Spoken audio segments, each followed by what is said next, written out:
तो सिद्ध का निकनेम द हॉस्पिटल चार्जेस एक एक्सपीरियंस कि I feel really irritated when you right.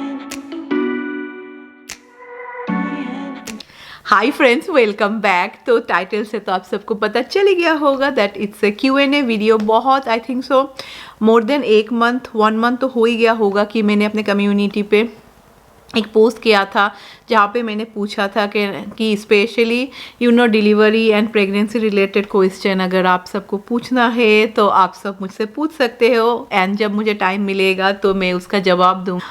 There were lot of question जो सेम थे, अभी सेम थे तो अगर मैं इंडिविजुअली सबको आंसर दूँ there is no meaning because जवाब तो एक ही लाइक सेम ही होगा। तो मैं मिक्स करके उसका आंसर दे दूंगी। एंड हाँ, मैं इस वीडियो में मैं किसी का भी नाम नहीं लूँगी क्योंकि मैं नाम लेती हूँ तो बहुत जन आप लोग बुरा मान जाते। मैं जिनका नाम नहीं लेती हूँ, पर हाँ जो सवाल है मैं यहाँ पे मैं लिख दूँगी। फर्स्ट क्वेश्चन है that how was your experience of being a mother after a long time? Oh, long gap. तो to be very frank, after being a mother इतने लंबे गैप के बाद, मम्मी होने के बाद, पहले I was little bit nervous. पता नहीं तो मैं इतनी ज़्यादा नर्वस थी इसलिए मैंने बहुत सारे I was mentally preparing myself. But to be very frank मुझे बहुत अच्छा लगा। बोलते हैं ना वो राय के टाइम में ना बहुत कुछ था which I was not able to do. तो इस बार जैसे कि I am fulfilling all the gaps, not only जो गैप हुआ था वो नहीं, बट द गैप जो मैं राय के टाइम में मैं नहीं कर पाई। जैसे राय के टाइम में I have discussed with you many times कि मैं बहुत डरती थी लाइक राय को लेने में, स्पेशली नाउ जैसे सीधे 6 वीक्स यानी 1.5 मंथ। तो राय को मैंने 2 मंथ्स तक गोदी पे ही नहीं लिया था बिकॉज मुझे वो नेक को मुझे बहुत डर लगता था। तो इस बार like I have enjoyed that moments and वो बहुत अच्छे होते हैं। एंड ट्रस्ट मी, जो लोग नए मम्मी बनने वाले हैं, फ्रॉम माय एक्सपीरियंस में बोलूँगी, बिल्कुल don't be at all scared. ऐसा कुछ भी डरने का नहीं होता है। बच्चों को कभी भी हम लोग we can never harm them and once you take them ना, वो एक फीलिंग अलग ही होता है जो इस बार मैंने महसूस किया है। तो definitely I am enjoying it so much.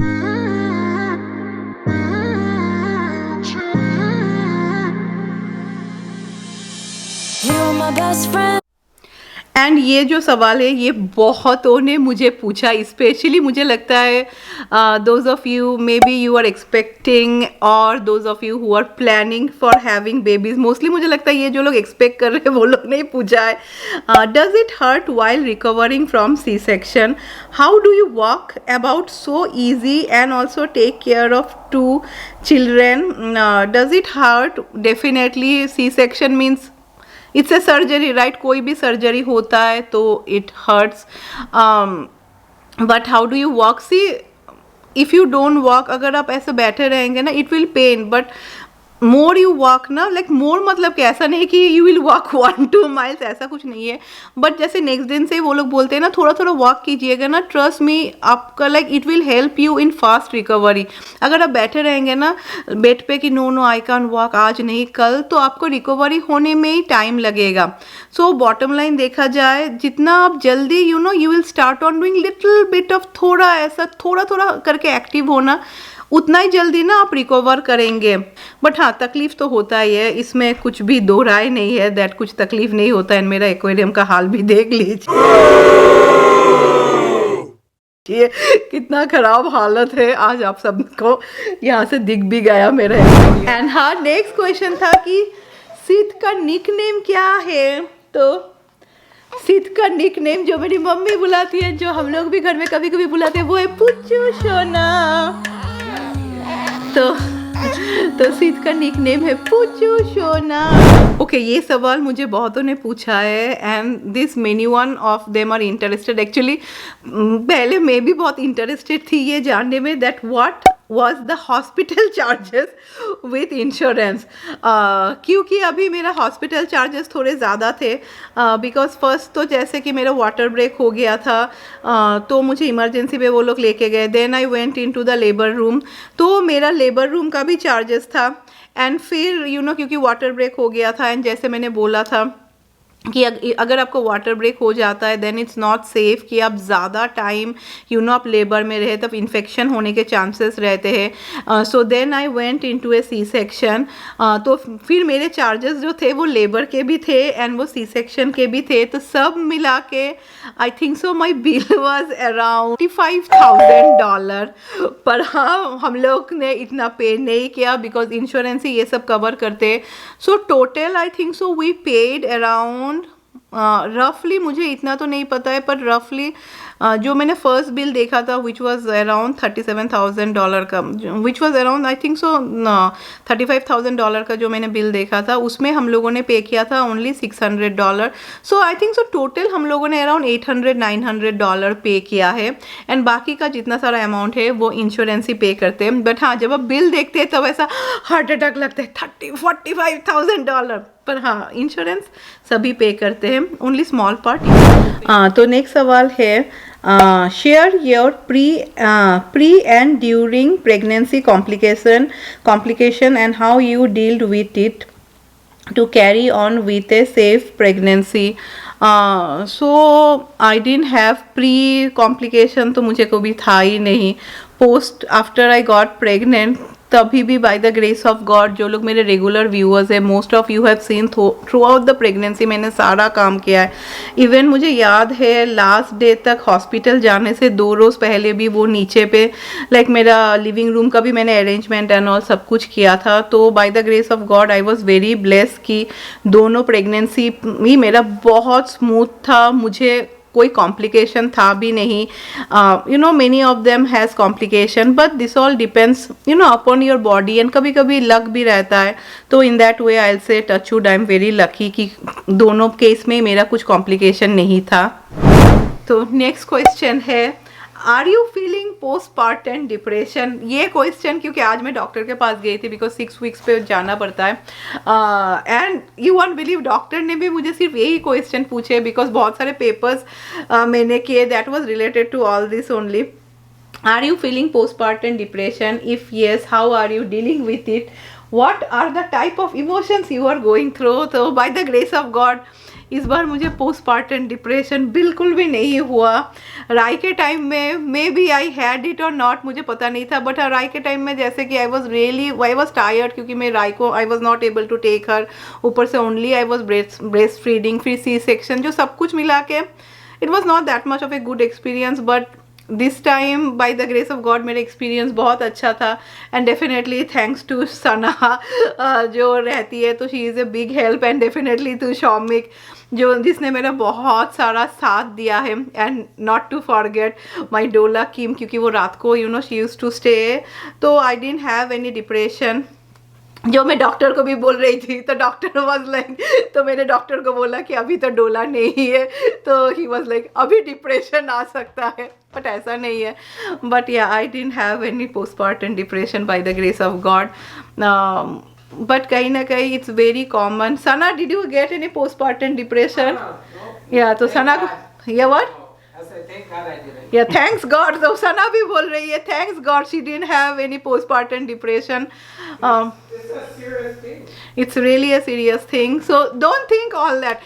If you are expecting, अगर पहले से आप ये सब सोचेंगे तो ज़्यादा होगा, right Sana? Yeah. If you are expecting and if someone thinks before only like oh my God I can have postpartum depression. You never know. Yeah. You feel disconnected to the baby when the baby Yeah. is born. So don't think all that मैं बोलूँगी and definitely plan it मतलब if you are feeling As long that as you have a lot of help, you just correct. Yeah, Sana is only saying Sana now, so everybody will think so she is Sana and really she is the one also for them जिसके लिए मुझे depression नहीं आया because she helped me so much. It is the one with Shomik. just ask. If you're feeling depressed, just ask people. Yeah, Ask for if you're help. feeling depression definitely Reach out. Yeah, reach out.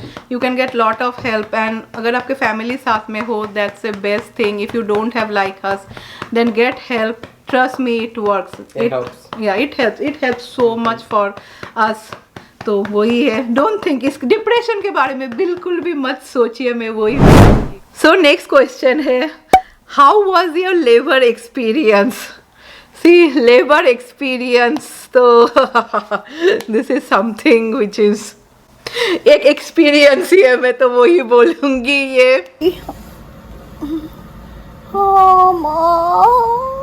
But मेरा बहुत शौक था क्योंकि राई के time में मेरा कुछ भी लेबर एंड ऑल नहीं हुआ था, जो शौक किसी का नहीं होना चाहिए, बट जो भी हो मैं ऐसी वियर्ड हूँ, मुझे ऐसा वियर्ड शौक है।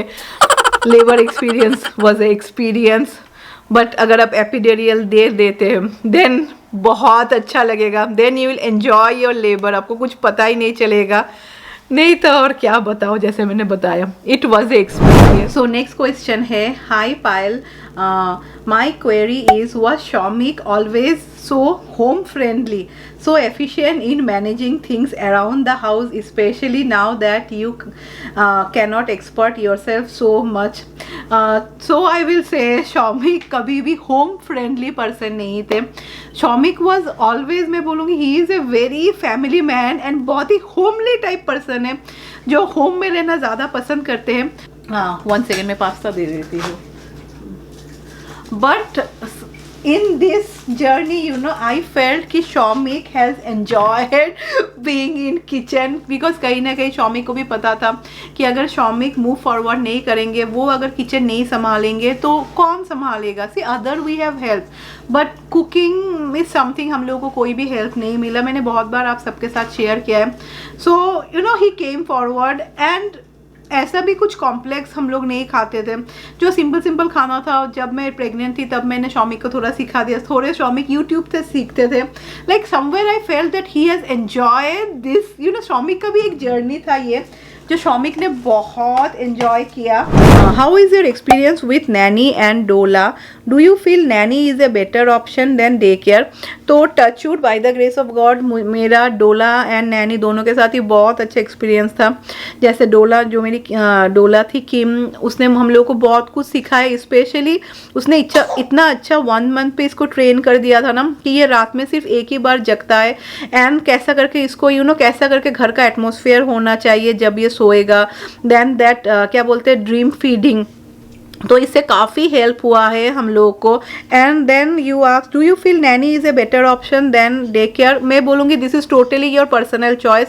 मैंने बहुत ऐसा वर्किंग कपल्स को देखा है जो लोग प्रेफर करते हैं डे केयर, एंड मैंने बहुत ऐसा वर्किंग कपल्स को देखा है जो लोग प्रेफर करते हैं घर पे नैनी रहे। So this is something, both things has pros and cons, so this is something, it's your personal choice। कोई भी आके आपको कौन सा बेटर क्या है नहीं बोल पाएगा, I'm sure about it। Last but not the least, पर ये सवाल सबसे इम्पॉर्टेंट है, एंड मुझे नॉट ओनली ये कोई Q&A में, ऐसा कमेंट पे मुझे बहुत सारे सवाल आते ही रहते हैं, in a positive way also, in a negative way also. तो चलिए, तो उसने मुझे लिखा है, I wanted to ask your take on being mother again in this as.